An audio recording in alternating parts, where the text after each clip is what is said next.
Hello friends, welcome in my channel learn well basic. विद्यार्थी मित्रांनो, आज आपण राज्य शैक्षणिक संशोधन व प्रशिक्षण परिषद महाराष्ट्र पुणे ती समग्र शिक्षा अंतर्गत संकलित मूल्यमापन 1-2025-26 इयत्ता 7वी विषय मराठी ची प्रश्नपत्रिका या ठिकाणी उत्तरासह पाहणार आहोत. अर्थात दिनांक 10 ऑक्टोबर 2025 रोजी घेण्यात आलेली इयत्ता 7वी मराठी विषयाची संकलित मूल्यमापन 1 ची प्रश्नपत्रिका या ठिकाणी आपण उत्तरासह पाहतोय. विद्यार्थी मित्रांनो, इयत्ता 5वी ते 10वी चे विविध शैक्षणिक व्हिडिओज पाहण्यासाठी या चॅनलला नक्की सबस्क्राईब करा. तर सुरू करूयात. सुरुवातीला आहे तोंडी चाचणी. प्रश्न 1, खालील परिच्छेद वाच व विचारलेल्या प्रश्नांची उत्तरे सांग. या ठिकाणी एक परिच्छेद दिलेला आहे आणि यावर प्रश्न विचारलेले आहेत. या प्रश्नांची उत्तरं तोंडी द्यायची आहेत.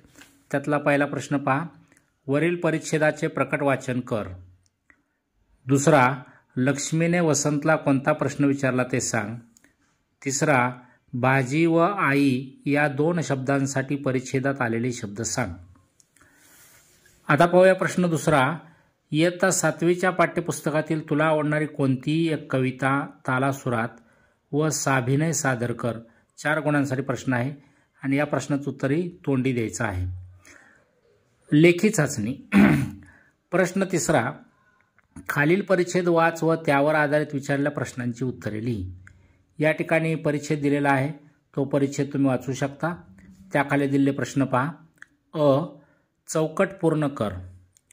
आकडा 1, आबांनी आपल्या बैलाला दिलेले नाव. तर पाखऱ्या असं उत्तर येईल. दुसरा, कृष्णा वारणेच्या संगमावर वसलेले गाव हरिपूर.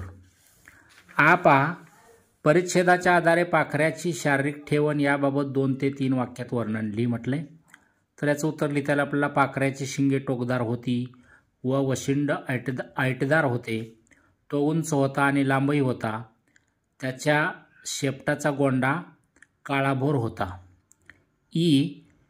तू एखादा पाळीव प्राणी पाळला आहेस अशी कल्पना कर व तू त्याची कशी काळजी घेशील ते लिही म्हटले. तर हा स्वमतावर आधारित प्रश्न आहे. या प्रश्नाचं उत्तर प्रत्येकाचं वेगळं असू शकतं. नमुन्यादाखल मी लिहिलेलं उत्तर पहा. मी माझ्या कुत्रा या पाळीव प्राण्याला वेळेवर खायला घालीन. त्याला रोज फिरायला जाताना सोबत घेऊन जाईन. त्याच्या शरीराची व जागेची स्वच्छता ठेवीन. त्याचे आरोग्य बिघडल्यास डॉक्टरांना दाखवेन. प्रश्न 4, खालील चित्र पहा व चित्राचे वर्णन 8 ते 10 वाक्यात लिही. आता या ठिकाणी दिलेलं चित्र तुम्ही पाहू शकता. त्याचं वर्णन तुमच्या स्वतःच्या शब्दात करू शकता. या प्रश्नाचं उत्तर प्रत्येकाचं वेगळं असू शकतं. प्रश्न 5, खालील चित्रात दिसणाऱ्या वस्तूंची नावे व त्याचे उपयोग लिही. तर पहिलं जे चित्र आहे त्याचं नाव आहे जाते किंवा जातं असल्या आणि उपयोग जो असतो तो धान्य दळणे. दुसरं जे चित्र आहे तो आहे नांगर. याचा उपयोग शेत नांगरणे किंवा आपण जमीन नांगरणे असंही लिहू शकतो. प्रश्न 6, खालील कविता वाच व त्यावर आधारित विचारलेल्या प्रश्नांची उत्तरे लिही. या ठिकाणी दिलेली कविता आपण वाचू शकता. त्याखालचे प्रश्न पहा. वरील कवितेत कोणत्या महिन्याचे वर्णन आले आहे ते लिही. तर सुरुवातीला चालू आहे श्रावण मासी हर्ष मानसी. त्यामुळं वरील कवितेमध्ये श्रावण महिन्याचं वर्णन आलेलं आहे. नभोमंडपी कशाचे तोरण बांधल्याचा भास होतो ते लिही म्हटले. तर आपल्याला उत्तर लिहिलेल्या प्रश्नाचं नभोमंडपी इंद्रधनुष्याचे तोरण बांधल्याचा भास होतो. धरती या शब्दासाठी कवितेत कोणता शब्द आला आहे ते लिही. तर अवनी असा शब्द आलेला आहे. श्रावण महिन्यात निसर्गात होणारे बदल कवितेच्या आधारे 2 ते 3 वाक्यात वर्णन करून लिही म्हटले. तर श्रावणात सगळीकडे हिरवळ असते. क्षणात पावसाच्या सरी तर क्षणात ऊन पडते. आकाशात इंद्रधनुष्य दिसते. संध्याकाळी आकाश लालसर दिसते. आकाशात बगळ्यांच्या रांगा दिसतात. ग्रह तसेच तारे चमकताना दिसतात. अशा प्रकारे आपण याचं उत्तर लिहू शकतो. प्रश्न 7, मी झाड बोलत आहे या विषयावर 8 ते 10 वाक्यात निबंध लिही म्हटले. तर विद्यार्थी कल्पना करून स्वतःच्या शब्दामध्ये याचं उत्तर लिहू शकतात. या प्रश्नाचं उत्तरही प्रत्येकाचं वेगळं असू शकतं. प्रश्न 8, खाली दिलेल्या सूचनानुसार उत्तरे लिही. रिकाम्या जागी योग्य म्हण वापरून वाक्य पूर्ण कर म्हटलंय. अंथरूण पाहून पाय पसरावे, एक ना धड भाराभर चिंध्या, ह्या दोन म्हणी दिलेल्या आहेत. तर आपल्या अशा पद्धतीने या ठिकाणी उत्तर लिहिता येतील. महेश एकाच वेळी अनेक कामे करत होता, पण त्याला काहीच जमत नव्हते. म्हणजेच त्याची अवस्था एक ना धड भाराभर चिंध्या अशी झाली होती. त्यातच त्याने पुरेसे पैसे नसताना मोठे घर बांधण्याचा निर्णय घेतला. तेव्हा त्याला बाबा म्हणाले, महेश, आपण अंथरूण पाहून पाय पसरावे. खाली दिलेल्या कंसातील शब्दांमधील समानार्थी व विरोधार्थी शब्दांच्या जोड्या वेगळ्या करून लिही. सूर्य, चक्षु, मधुर, आरंभ, कडू, भानू, अंत, नयन. तर समानार्थी शब्दाच्या जोड्या अशा असतील, सूर्य, भानू, चक्षु, नयन.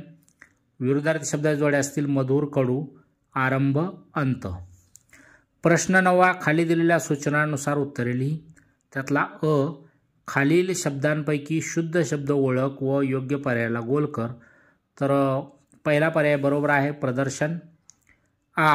खाली दिलेल्या शब्दसमूहाबद्दल एक शब्द लिही.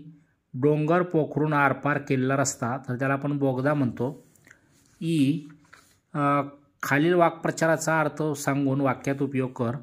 आनंदाला पारावार न उरणे, तर याचा अर्थ आहे खूप आनंद होणे. आता वाक्यात उपयोग प्रत्येकाचा वेगळा असू शकतो. उदाहरणादाखल मी असं लिहिले, मी शिष्यवृत्ती परीक्षेत गुणवत्ता यादीत आल्याने आईच्या आनंदाला पारावार उरला नाही.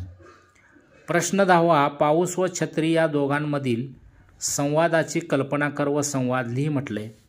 तर पाऊस आणि छत्री तुम्ही कल्पना करून संवाद लिहू शकता. प्रत्येकाचं उत्तर या ठिकाणी वेगवेगळं असू शकतं. प्रश्न 11. शेतकऱ्याच्या शेतीकामाची माहिती मिळवण्यासाठी कोणतेही 5 प्रश्न तयार कर व लिही म्हटले. आता या प्रश्नाचं उत्तरही प्रत्येकाचं वेगवेगळं असू शकतं. नमुन्यादाखल मी लिहिलं उत्तर पहा. आपण शेतामध्ये कोणकोणती पिके घेता? दुसरा, तुमच्या शेतात कोणत्या पिकाचे उत्पन्न जास्त होते? तिसरा, कोणत्या पिकाला हवामान अनुकूल आहे? चौथा, शेती करताना तुम्हाला कोणत्या समस्यांना तोंड द्यावे लागते? 5वा प्रश्न, तुम्ही शेती करताना पारंपरिक पद्धतीचा वापर करता की आधुनिक तंत्राचा? प्रश्न 12. खाली दिलेल्या सूचनानुसार कृती सोडव. त्यातला अधोरेखित शब्दाचे सामान्य रूप ओळखून लिही. माणसाला स्वप्न बघता आली पाहिजेत. माणसाला याचं सामान्य रूप येईल माणसा. खालील वाक्याचा प्रकार ओळखून लिही. काय असावं बरं एवढ्या कडाक्याच्या थंडीत? तर हे उद्गारार्थी वाक्य आहे किंवा त्याला आपण उद्गारवाचक वाक्य असंही म्हणतो. 2. इतक्या सुंदर बेटावर पाखरे का नसावेत? प्रश्नार्थी वाक्य आहे.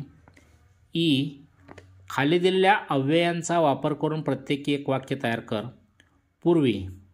आता प्रत्येकाचं वाक्य वेगळं असू शकतं. मी लिहिलेलं वाक्य आहे, रात्र होण्यापूर्वी तू घरी ये. 2. शाब्बास, तर शाब्बास तू सामना जिंकलास. अशा पद्धतीने मी वाक्य लिहिलेलं आहे. विद्यार्थी मित्रांनो, इयत्ता 5वी ते 10वीचे असे विविध शैक्षणिक व्हिडिओज पाहण्यासाठी या चॅनलला नक्की सबस्क्राईब करा. धन्यवाद.